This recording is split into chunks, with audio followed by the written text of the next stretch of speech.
The duties incumbent upon you on your exalted station are fraught with great responsibilities.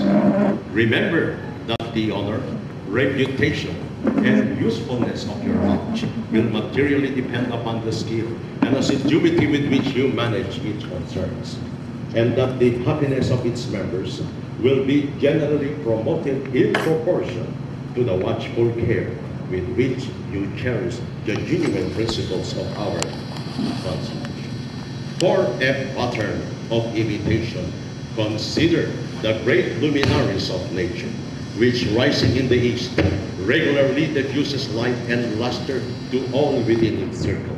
In like manner, it is your province to spread and communicate light and instructions to the brethren of your lodge.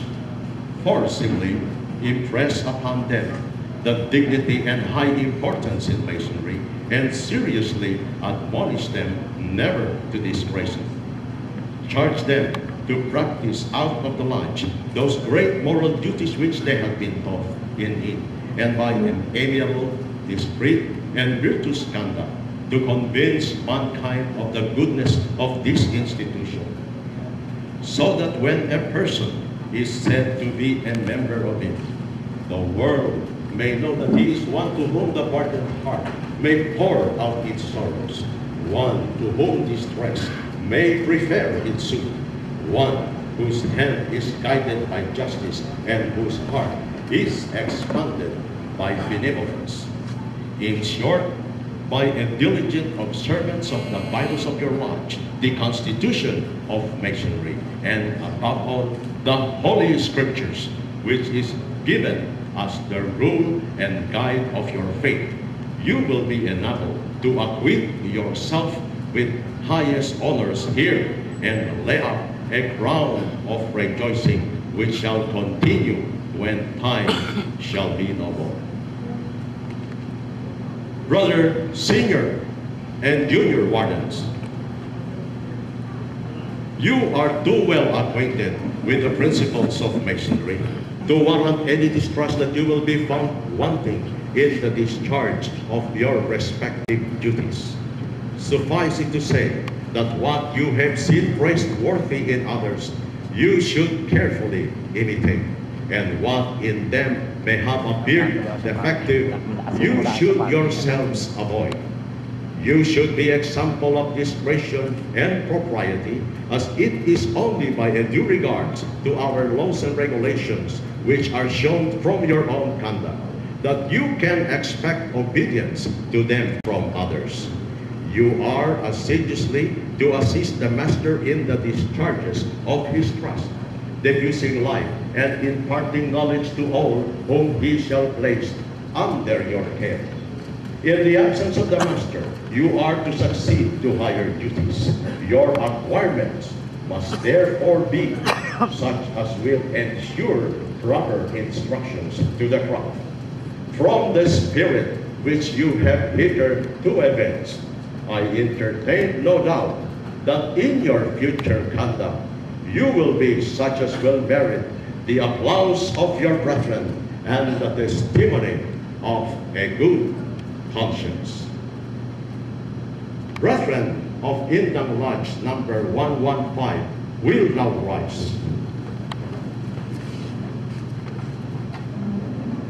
Such is the nature of our Constitution, that as some must of necessity rule and teach, so must others of course learn to obey. Humility and both is as essential duty. The officers who have been chosen to govern your lodge are sufficiently conversant with the rules of propriety and the laws of the institution to avoid exceeding the powers which they have been entrusted, and you are of too generous disposition to envy their preferment. I therefore trust that you will have but one aim, to please one another and unite in the grand design of promoting happiness. Finally, my brethren, as this association has been formed and perfected in so much unanimity and concord, may it long continue.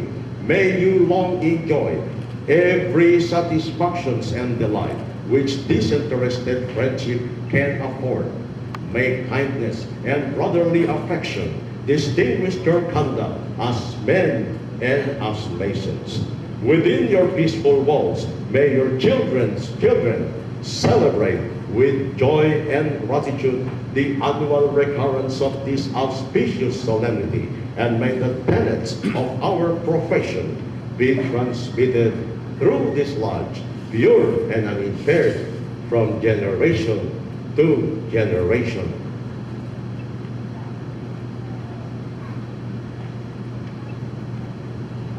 Worshipful Master, it now remains for me to present to you the gable.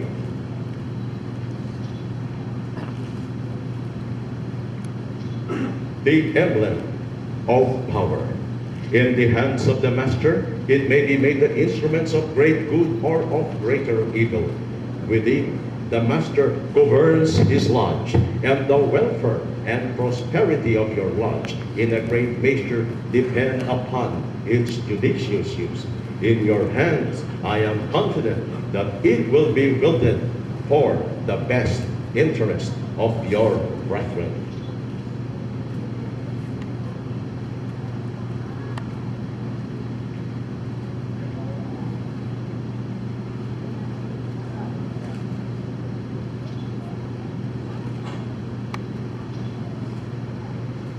Master, behold your brethren. Brethren, behold your Master.